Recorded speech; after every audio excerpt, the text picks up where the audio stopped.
High guys, welcome to ఎగ్జాంప్లిక్స్ YouTube channel. ఈరోజు మనం 21 జనవరి కరెంట్ అఫైర్స్ నేర్చుకుందాం. కొద్దిగా వర్క్ వల్ల లేట్ అయిందండి ఇవాళ కరెంట్ అఫైర్స్. సో ఫస్ట్ క్వశ్చన్లోకి రేపు మీకు ఒక ప్రీవియస్ పేపర్ ఎక్స్ప్లెనేషన్ కూడా అప్లోడ్ చేస్తాను. రేపు చేస్తాను ఒకటే. దాంతోపాటు ఈరోజు మిగిలిన కరెంట్ అఫైర్స్ కూడా రేపు అప్లోడ్ చేస్తాను.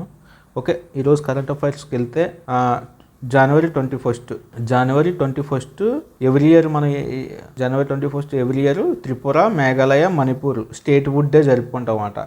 స్టేట్ ఫార్మేషన్ ఇది ఎప్పుడు ఏర్పడింది? 21 జనవరి 1972లో ఏర్పడ్డాయి అనమాట. ఈ 3 స్టేట్స్ త్రిపుర, మేఘాలయ, మణిపూర్ 3 స్టేట్లు అప్పుడు ఏర్పడ్డాయి. సో ఎవ్రీ ఇయర్ మనం జనవరి 21నే మనం అలా జరుపుకుంటాం. ఈ 3 అండి, త్రిపుర, మేఘాలయ, మణిపూర్. సేమ్ ఇటువంటి క్వశ్చన్లు అడిగే ఛాన్స్ ఉంది, ఆల్రెడీ అడిగాడు. సో కొన్ని ప్రీవియస్ పేపర్స్ బిట్స్ మీకు చూపిస్తాను, ఒకసారి చూడండి. Utkal Divas is celebrated by which state and which date అని అడిగాడు. ఇది యాక్చువల్లీ ప్రీవియస్ బిట్ అనమాట. ఉత్కల్ దివాస్ మనం ఎప్పుడు ఏంటి ఒడిస్సా 1 జనవరి ఎవ్రీ ఇయర్ మనం జరుపుకుంటాం అనమాట. ఏంటి ఉత్కల్ దివాస్, దాన్నే ఉత్కల్ దివాస్ అంటారు ఆ రోజునే. మనకి యాక్చువల్లీ మనం జనగణమన పాడేటప్పుడు ఉత్కల వంగ అంటాం చూడండి. ఉత్కల అంటే ఒడిస్సా సంబంధించింది అనమాట. వంగ అంటే వెస్ట్ బెంగాల్ అనుకుంటా, వెస్ట్ బెంగాల్. ఉత్కల్ అంటే ఒడిస్సా, ఉత్కల వంగ అంటే మన జనగణమన ఎవరు? రవీంద్రనాథ్ ఠాగూరు మొత్తం అన్ని రాష్ట్రాలకు కలిపి పాడాడు అనమాట జనగణమన. ఒకసారి మీరు లిరిక్స్ చూస్తే అర్థం అవుద్ది. ప్రతి స్టేటు దాని యొక్క ప్రత్యేకత గురించి ఎక్స్ప్లెయిన్ చేశాడు.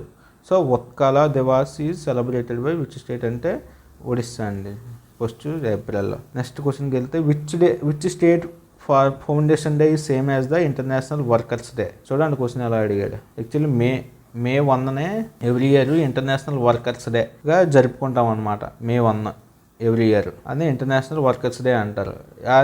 అదే మే 1 రోజే ఏ స్టేట్స్ అంటే గుజరాత్, మహారాష్ట్ర ఫౌండేషన్ డే అనమాట. ఇది ఆల్రెడీ ప్రీవియస్ ఇయర్కి వచ్చిన. ఎలా అడుగుతున్నాడండి చూడండి. మహారాష్ట్ర, గుజరాత్ ఒకప్పుడు ఒకే స్టేటు, విడిపోయినాయి అనమాట. మహారాష్ట్ర గాన గుజరాత్ మహారాష్ట్ర గాన. అదే నెక్స్ట్ క్వశ్చన్కి వెళ్తే ఇది తెలుగులో ఉంది, చదవండి.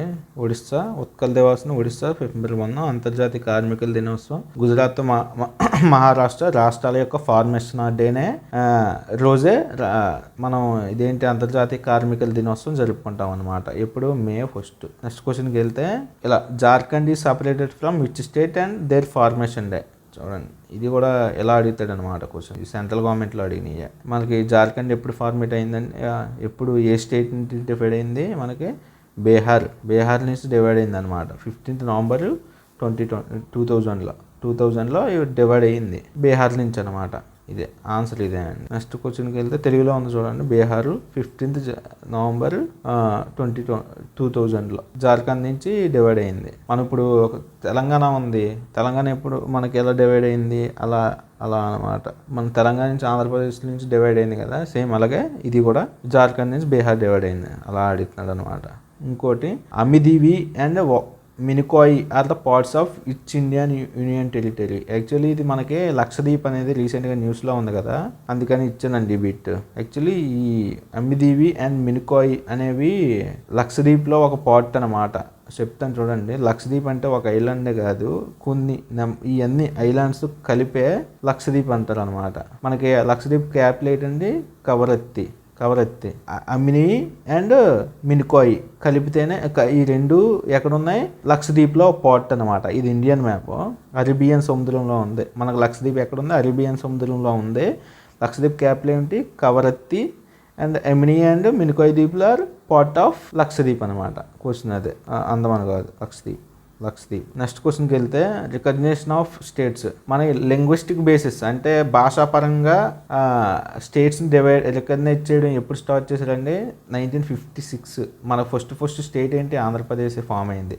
భాషాపరంగా ఫామ్ అయిన ఫస్ట్ స్టేట్ ఏంటండి? ఆంధ్రప్రదేశ్ అనమాట. మనకి 1956లో స్టేట్ రికగ్నిషన్ జరిగినప్పుడు స్టేట్స్ ఆ టైంలో రికగ్నైజ్ చేశారనమాట. అన్ని డివైడ్ చేశారు. అప్పుడు ఎన్ని స్టేట్స్ ఉండేవి అని అడుగుతున్నాడు అనమాట. ఎన్ని స్టేట్స్ ఉండేయండి? 14 స్టేట్స్ అండ్ 6 యూనియన్ టెరిటరీస్ ఉన్నాయి. ఇప్పుడు ప్రెజెంట్ అన్ని 28 రాష్ట్రాలు స్టేట్స్ అండ్ 8 యూటీలు ఉన్నాయి. 8 యూటీస్ గుర్తుంది. అంటే ఇలా క్వశ్చన్లు అడుగుతున్నాడు అనమాట state formation day. Next current అఫైర్స్కి వెళ్తే Farsi as the India's new classical language అనమాట. యాక్చువల్లీ మన క్లాసికల్ లాంగ్వేజెస్ ఎన్ని ఉన్నాయండి? 6 ఉంటాయి. 6 ఉంటాయి క్లాసికల్ లాంగ్వేజెస్.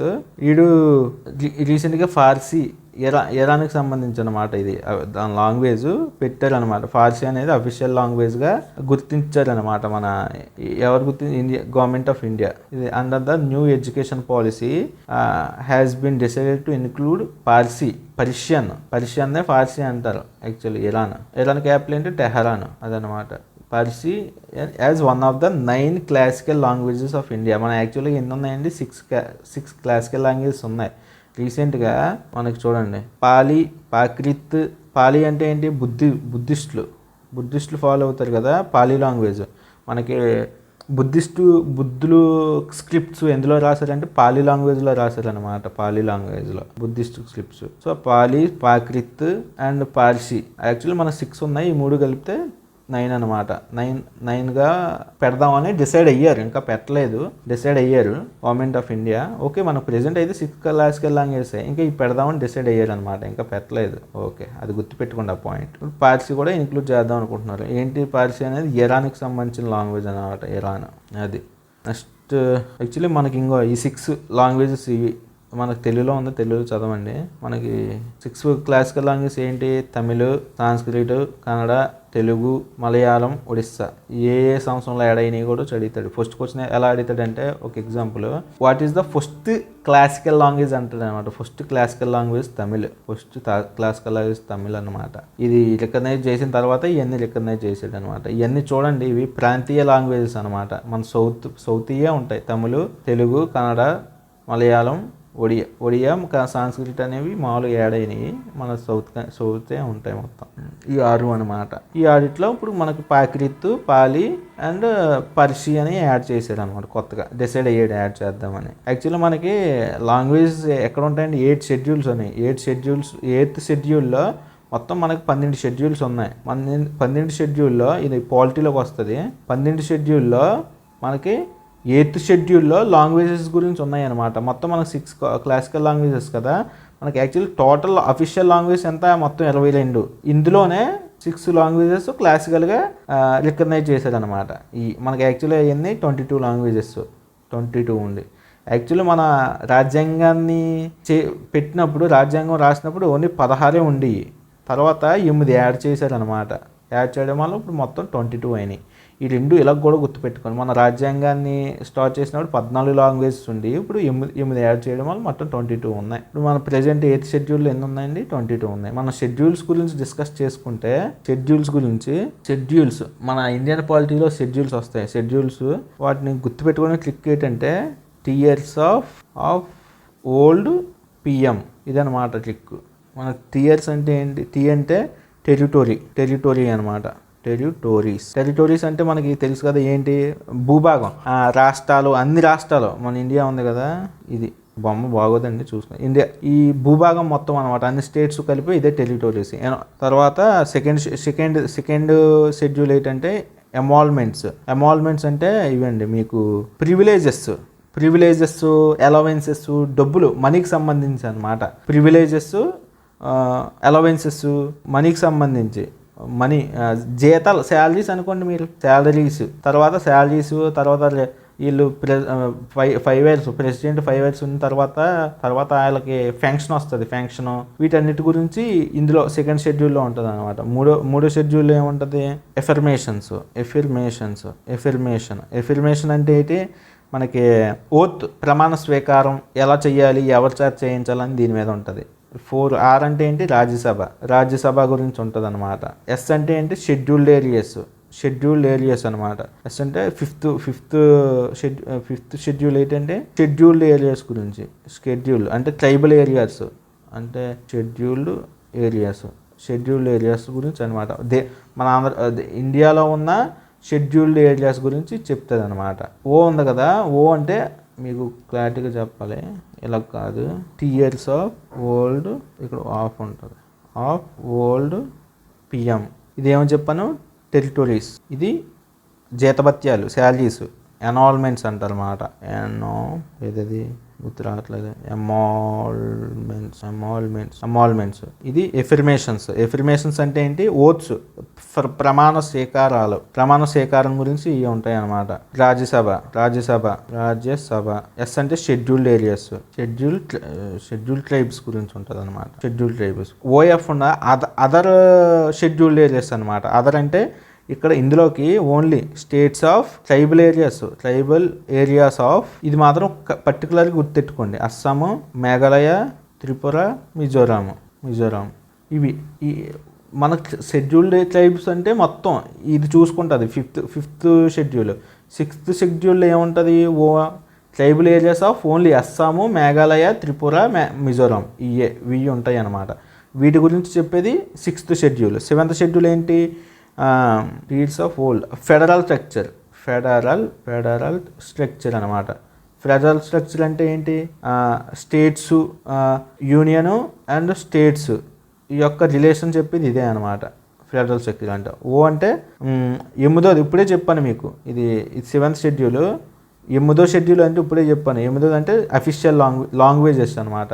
అఫీషియల్ లాంగ్వేజెస్ అని ఇప్పుడే చెప్పాను. 8th schedule. ఎల్ అంటే ల్యాండ్ రిఫార్మ్స్. డి అంటే డిఫార్మేషన్స్, అంటే పార్టీ ఫిర్యాయింపులు, డిఫార్మేషన్. పి అంటే పంచాయతీ. ఎం అంటే మున్సిపాలిటీ. ఇక్కడ చెప్పండి, యాక్చువల్లీ మనకి రాజ్యాంగం అమల్లో వచ్చినప్పుడు ఈ 8 షెడ్యూల్లే ఉండి, తర్వాత ఈ ఫోర్ షెడ్యూల్స్ యాడ్ చేసి 4 షెడ్యూల్ యాడ్ చేయడం 12 షెడ్యూల్స్ ఉన్నాయి అన్నమాట. ఇంపార్టెంట్. ఈ 12 షెడ్యూల్స్ ఇంపార్టెంటే. ఫస్ట్ ఇనిషియల్గా రాజ్యాంగం అమల్లోకి వచ్చినప్పుడు 8 ఉండేవి, ఇప్పుడు మొత్తం 12 ఉన్నాయి. ఇప్పుడు ఎలా అడుగుతాడంటే క్వశ్చన్, ఈ 12 షెడ్యూల్లో 7th షెడ్యూల్ దేని గురించి చెప్తుంది, 12th షెడ్యూల్ దేని గురించి చెప్తుంది. ఇప్పుడు రీసెంట్గా మనకి ఏ న్యూస్లో ఉంది? అఫీషియల్ లాంగ్వేజెస్ న్యూస్లో ఉంది కదా. సో అఫీషియల్ లాంగ్వేజెస్ గురించి ఏ షెడ్యూల్ చెప్తుంది? 8th schedule. అలా గుర్తుపెట్టుకోండి అనమాట. ఇది ఫస్ట్ షెడ్యూల్, ఇది సెకండ్, ఇది థర్డ్, ఇది 4th, ఇది 5th, ఇది 6th, ఇది 7th, ఇది 8th, 9th, 10th, 11th, 12th. Municipalities, panchayat, deformation, land reforms, other languages, official languages, federal structure, other tribal areas, scheduled areas, Rajya Sabha, affirmations, అనాల్మెంట్స్, territories. ఇదనమాట. ఇప్పుడు మనకి పార్సీ, పాలి, పాంక్రీత్. ఈ యాక్చువల్లీ మనకి రీసెంట్గా పర్షియన్ని 9th అఫీషియల్ లాంగ్వేజ్గా రికగ్నైజ్ చేశాడు అనమాట రీసెంట్గా. నెక్స్ట్ క్వశ్చన్కి వెళ్తే 9th జనవరిలో ఎవ్రీ ఇయర్ NDRF రైజింగ్ డేగా జరుపుకుంటాం అనమాట. ఏంటి? National disaster response force. ఏదైనా తుఫాన్లు వచ్చినా, భూకంపాలు వచ్చినా, ఏమొచ్చినా, న్యాచురల్గా ఏదొచ్చినా సరే ఇది చూసుకుంటుంది నేషనల్ రైజింగ్ డే. దాన్నే 9th జనవరి ఎవ్రీ ఇయర్ మనం జరుపుకుంటాం అంత. 19th జనవరి. యాక్చువల్లీ మనకి డైరెక్టర్ జనరల్ ఆఫ్ NDRF ఎవరో? అతుల్ కార్వాల్. ఇది ఏ మినిస్ట్రీ కింద పనిచేస్తుంది? హోమ్ మినిస్ట్రీ కదా. మనకి ఏదైనా భూకంపాలు వచ్చినా, ఏదైనా తుఫాన్లు వచ్చినా మొత్తం వీళ్ళే వస్తారు అనమాట. ఈ ఫోర్సే వస్తుంది, national disaster response force. Home ministry కింద నుండి వస్తుంది. డైరెక్టర్ జనరల్ ఎవరు? అతుల్ కార్వాల్. నెక్స్ట్ మనకి ఈవేంటి? జనవరి 1 ఈ ఇప్పుడు దాకా జరిగినాయి DRDO కింద జరుపుకుంటాం అన్నమాట. DRDOగా యాక్చువల్లీ ఈ రోజు ఫామ్ అయింది DRDO, defence research development organisation. So అందుకు ఈ DRDO జరుపుకుంటాం. జనవరి 4th ఏంటి? బ్రైలీ డే అంటే తెలుసు కదా. కళ్ళు కనిపించిన వాళ్ళకి బ్రైలీ అనే ఒక పర్సన్ లిపిని కనుక్కోవడం వల్ల ఎవ్రీ ఇయర్ మనం జనవరి 4th బ్రైలీ డే జరుపుకుంటాం అనమాట. జనవరి 9th ఏంటి? జనవరి 9th మనకి NRI డే. మనకి 1915లో గాంధీజీ గారు మనకి సౌత్ ఆఫ్రికా నుంచి ఇండియాకి వచ్చారు కదా. సో అందుకని ఎవ్రీ ఇయర్ మనం జనవరి 9th NRI డే అంటే ఏంటి? Non resident of India. అది హిందీలో ఏమంటారు? ప్రవాసీ భారత్ దివాస్ అంటారు అనమాట. జనవరి 10th హిందీ దివాస్ అనమాట. హిందీ దివాస్. వరల్డ్ హిందీ డే అంటే మనకి ప్రపంచవ్యాప్తంగా హిందీని బాగా పాపులర్ చేయడానికి ఈ డేని జరుపుకుంటారు అన్నమాట. జనవరి 10th. జనవరి 12th అంటే ఏంటి? National youth day. ఇది నేషనల్ యూత్ డే ఎందుకు జరుపుకుంటాం? మనకు స్వామి వివేకానంద ఉన్నారు కదా. స్వామి వివేకానంద బర్త్ యానివర్సరీ సందర్భంగా మనం నేషనల్ యూత్ డే జరుపుకుంటాం. నేను వెనకాల ఈ రీజన్స్ ఎందుకు చెప్తున్నానంటే, ఎలా అడుగుతాడంటే జనవరి 12th every year national youth day జరుపుకుంటాం. ఎవరి సందర్భంగా అంటే స్వామి వివేకానంద బర్త్ యానివర్సరీ సందర్భంగా అని పెట్టాలన్నమాట మీరు ఆప్షన్. ఎన్ఆర్ఐ డే ఎందుకు జరుపుకుంటామంటే 1915లో గాంధీజీ సౌత్ ఆఫ్రికా నుంచి ఇండియాకి వచ్చాడు, అలా అందుకే రీజన్ వెనకాల చెప్తున్నా. మనకి జనవరి 15th ఏంటి, ఆర్మీ డే కానీ జరుపుకుంటాం. ఆల్రెడీ మీకు ఇది మొన్న ఎక్స్ప్లెయిన్ చేశాను ఆర్మీ డే ఎందుకు జరుపుకుంటాం అని. నెక్స్ట్ క్వశ్చన్కి వెళ్తే 19th నామ్ అంటే non alignment movement summit begins in Uganda Kampala. ఉగాండాలో క్యాపిటల్ ఏంటి, కంపాలా. ఉగాండా అనేది కంట్రీ, దాని క్యాపిటల్ కంపాలాలో నాన్ అలైన్ మూమెంట్ స్టార్ట్ అయిందనమాట. ఇది మనకి ఎందుకు ఇంపార్టెంట్ అంటే దీన్ని అటెండ్ అయింది ఎవరు, జయశంకర్ మన ఎక్స్టర్నల్ అఫైర్స్ మినిస్టర్ అటెండ్ అయ్యారు. ఇది ఎక్కడ జరిగింది అని అడుగుతాడు అనమాట. ఉగాండా కాంపాలాలో జరిగింది. ఎవరు, మన ఇండియా తరపున Jaishankar external affairs minister attend అయ్యారు అనమాట. ఇది ఎందుకు ఇంపార్టెంట్ అంటే మన నాన్ అలైన్ మూమెంట్ అనేది 1961 బెల్గ్రేడ్, యుగోస్లేవియా అనే కంట్రీలో బెల్గ్రేడ్లో ప్రారంభించారనమాట. ఏంటి, నాన్ అలైన్ మూమెంట్. ఆ ప్రారంభించినప్పుడు మన కంట్రీ నుంచి మొత్తం ఐదుగురు ప్రధానమంత్రులు 5 దేశ అధ్యక్షులు స్టార్ట్ చేశారనమాట. 5 దేశ అధ్యక్షుల్లో మన Indian prime minister Pandit Jawaharlal Nehru ఒకరనమాట. సో అందుకే ఇది ఇంపార్టెంట్, అందుకే న్యామ్ అనేది ఇంపార్టెంట్ అనమాట. మన ఇండియా తరపున మనకి ఎగ్జామ్లో ఎక్కువ అడిగే ఛాన్స్ ఉంది. నాన్ అలైన్ మూమెంట్ ఎప్పుడు 1951 ఇన్ బెల్గ్రేడ్లో యుగోస్లేవియాలో ఎస్టాబ్లిష్ చేశారు ఈ సమ్మిట్ని. ఎవ్రీ ఇయర్ జరుపుకుందాం అలాగని. అప్పుడు ఉన్నది ఎవరు, మన ప్రైమ్ మినిస్టర్ పండిత్ జవహర్లాల్ నెహ్రూ అనమాట, one of the person. Actually మనకి ఎస్టాబ్లిష్ చేసింది ఎక్కడ, బెల్గ్రేడ్, యుగోస్లేవియా. హెడ్ క్వార్టర్స్ అక్కడే అనుకుంటాం, కాకపోతే హెడ్ క్వార్టర్స్ అక్కడ లేదు. ఎక్కడ ఉంది, జగత్తా ఇండోనేషియాలో ఉంది. ఇది మాత్రం గుర్తెట్టుకుని ఇది కన్ఫ్యూజ్ అయిపోతారు. ఎస్టాబ్లిష్ చేసింది అయితే బెల్గ్రేడ్, యుగోస్లేవియాలో, బట్ హెడ్ క్వార్టర్స్ అనేది జగత్తా ఇండోనేషియాలో ఉంది. అప్పుడు మన ప్రైమ్ మినిస్టర్ పండిత్ జవహర్లాల్ నెహ్రూ ఉన్నారు. అది ఇంపార్టెంట్ మెయిన్. ఎక్కడ జరిగింది, ఉగాండా కంపాలాలో జరిగింది. Andhra Pradesh initiated caste census becomes second state after Bihar. Actually ఇది సెకండ్ స్టేట్ని అడగడు, ఎలా అడుగుతాడంటే విచ్ స్టేట్ స్టార్ట్ అయ్యి the first in the India caste census అంటాడు అనమాట. క్యాస్ట్ సెన్సస్ ఏ రాష్ట్రం మొట్టమొదటి స్టార్ట్ చేసిందంటే బీహార్. యాక్చువల్లీ క్యాస్ట్ సెన్సస్ అన్నీ ఎందుకు జరుపుతున్నారంటే మనకి క్యాస్ట్ ఎప్పుడో క్యాస్ట్ సెన్సస్ పాతది అదే ఇంప్లిమెంట్ చేస్తున్నారు. ఈ అపోజిషన్ పార్టీస్ ఉన్నాయి చూడండి, opposition parties other than BJP రాష్ట్రాల్లో నేను క్యాస్ట్ సెన్సస్ చేస్తాను అన్న ఎందుకు పట్టుబడుతున్నాయంటే ఒకప్పుడున్న క్యాస్ట్ సెన్సస్ని బేస్ చేసుకొని అప్పుడే రిజర్వేషన్ ఇంప్లిమెంట్ చేస్తున్నారు అనమాట. రిజర్వేషన్ ఏంటి, ఏదైనా 50% కన్నా, ఏ స్టేట్లో అయినా సెంట్రల్లో అయినా 50% కన్నా ఎక్కువ దాటకూడదన్నమాట రిజర్వేషన్స్. సో మోడీ గవర్నమెంట్ ఏంటి, ఇప్పుడు సెన్సస్ చేస్తే మొత్తం హిందూ పాపుగండా మీద జరుగుతుంది కదా బీజేపీ అనేది చేసేది. దానికి క్యాస్ట్ సెన్సస్ చేస్తే దానికి దెబ్బడిపోద్ది అనమాట బీజేపీకి. సో సెంట్రల్ గవర్నమెంట్ చేయనంటుంది క్యాస్ట్ సెన్సస్, తర్వాత ఎప్పుడో చేస్తా అంటుంది. బట్ అంటే చేస్తానంటుందని తర్వాత చేస్తా అంటుంది అనమాట. బట్ స్టేట్స్ అనేవి ఊరుకోవట్లేదు, నేను క్యాస్ట్ సెన్సస్ చేస్తానని. ఎందుకంటే స్టేట్స్కి ఉపయోగపడతాయి. స్టేట్స్ క్యాస్ట్ సెన్సస్ చేసి వాళ్ళకి రిజర్వేషన్ ఇంప్లిమెంట్ చేస్తాయి అనమాట. సో అందుకని స్టేట్స్ చేస్తాను అంటున్నాయి. ఇప్పుడు అదర్ దాన్ బీజేపీ స్టేట్సే చేస్తా అంటున్నాయి స్టేట్స్. అందులో ఫస్ట్ స్టేట్ ఏంటంటే బీహార్, తర్వాత మన సెకండ్ది ఆంధ్రప్రదేశ్ అనమాట. అదే సందర్భంగా నిన్న క్యాస్ట్ సెన్సస్ నిన్న స్టార్ట్ అయింది 20th జనవరి. సేమ్ అదే రోజు 126 అడుగులు ఫీట్స్ ఎత్తు అనమాట. 125 ఫీట్స్ యాక్చువల్లీ ఫీట్, కింద 81 పలక అనమాట. ఎలాగా అది ఈ క్యాస్ట్ సెన్సస్ స్టార్ట్ చేసినప్పుడే ఈ అంబేద్కర్ విగ్రహం, హైయెస్ట్ అంబేద్కర్ విగ్రహం మన విజయవాడలో స్టార్ట్ చేశారు జగన్మోహన్ రెడ్డి గారు. దీనికి కోఇన్సిడెన్స్ అయింది క్యాస్ట్ సెన్సస్కి ఈ అంబేద్కర్ విగ్రహాన్ని ఇనాగ్రేట్ చేయడం. అది అలాంటిది లింక్ చేసుకుని చదువుకుంటే బాగుంటుంది. మనకి రీసెంట్గా 9 years బ్యాన్ చేస్తారనమాట. ఏది, అస్సాంలో మొహు జూ ఫైట్స్ అంటే ఒక గేద పొట్లాడుకుంటాయి అన్నమాట. సో దాన్ని బ్యాన్ చేస్తారు రీసెంట్గా.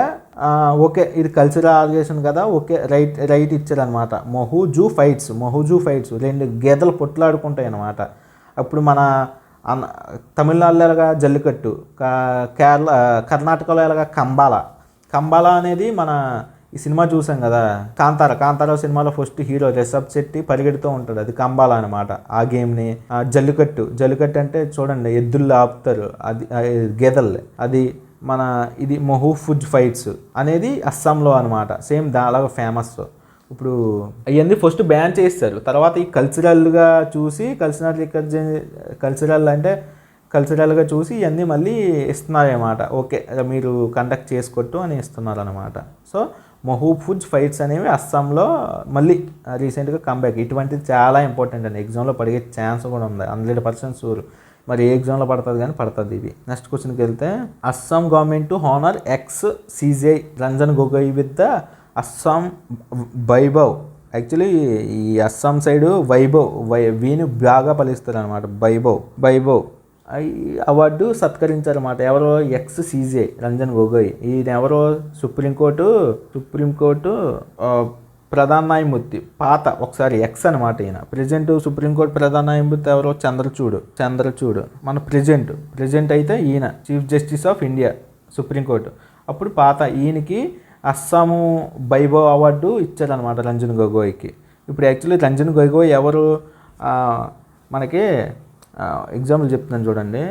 మనకి రాజ్యసభ ఉంది కదా, రాజ్యసభలో మొత్తం టోటల్ సీట్స్ ఎన్ని, మ్యాక్సిమం సీట్స్ 250 అయితే అందులో 238 ఎలక్ట్ అవుతాయి అనమాట. రాజ్యసభలో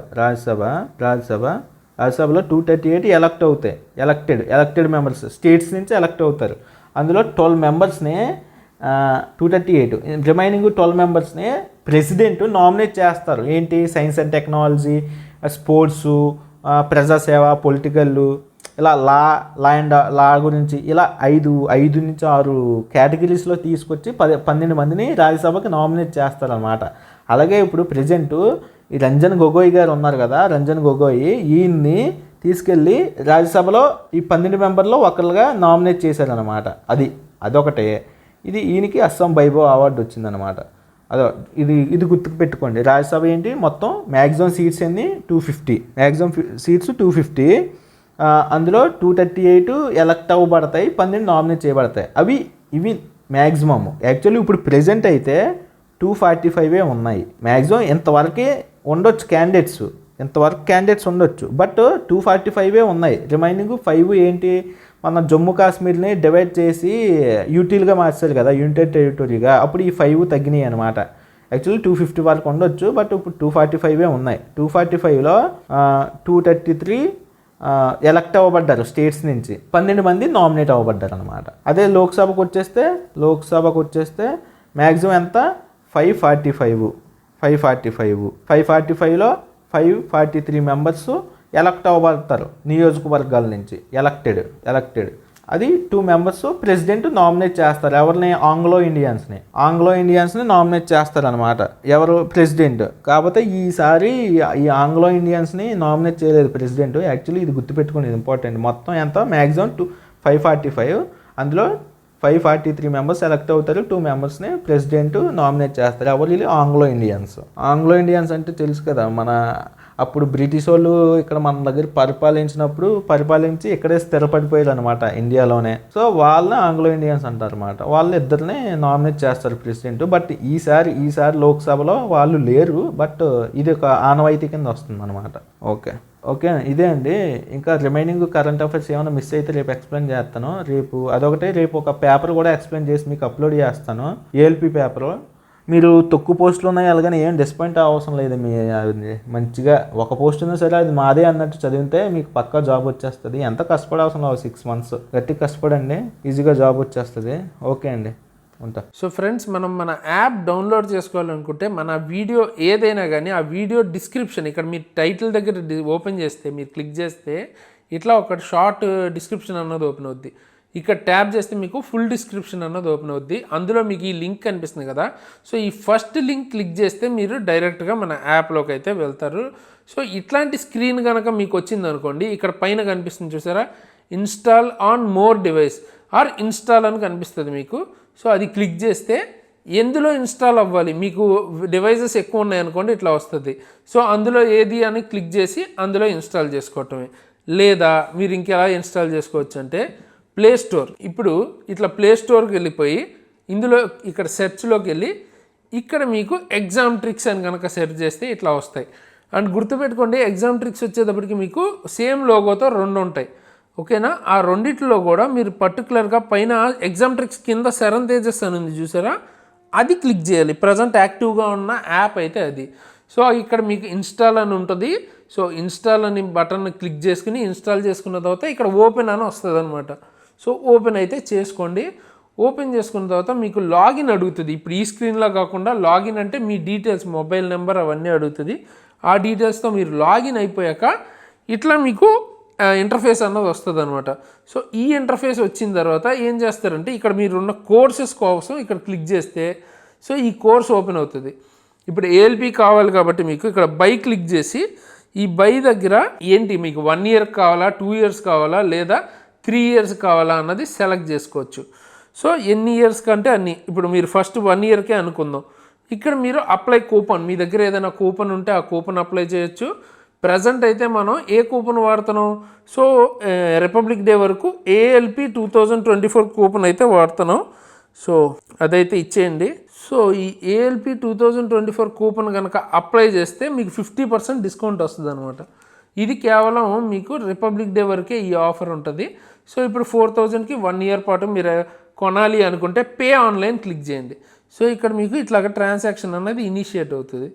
ఓకే, ఇనిషియేట్ అయిన తర్వాత మీరు ఫోన్పే ద్వారా కానీ, గూగుల్ పే ద్వారా కానీ, ఎలాగ కార్డు ద్వారా కానీ సో దాని మీద క్లిక్ చేసి పే చేసేస్తే మీకు కోర్స్ అన్నది వచ్చేస్తుంది అనమాట.